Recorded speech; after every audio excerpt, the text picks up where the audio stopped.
नमस्कार बंधू भगिनींनो, आपल्या सगळ्यांचं सहर्ष स्वागत आहे स्वास्तिकम या माझ्या चॅनलवर। मी आज आपल्यासाठी श्रीदेवी भागवतातील पुढील पुराण कथा घेऊन आलेली आहे। तरी आपण सगळ्यांनी हे श्रवण करावं हीच आपल्या सगळ्यांना विनंती।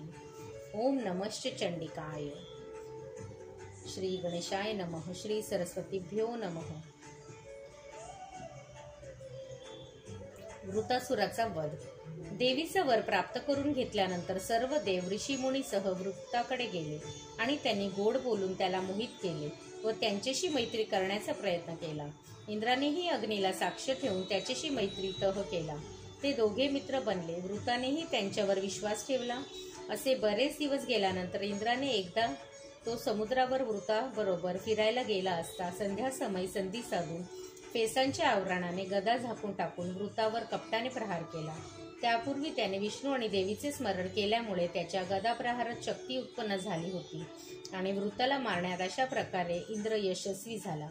ज्या भगवतीच्या प्रसादाने शत्रू मारला गेला त्या देवीचे एक मंदिर परागमनीयुक्त मूर्ती स्थापन करून नंदनवनात विष्णूने बनविले। तीच ही श्रीदेवी सर्व देवांची कुलदेवता बनली। तिचे वृतनिहंत्री हेही नाव तेव्हापासून रूढ झाले आहे। तसेच इंद्राला वृतहंता हे नाव प्राप्त झाले। श्रीदेवी पर्णमस्तु, शुभम भवतु, शुभम भवतु, शुभम भवतु।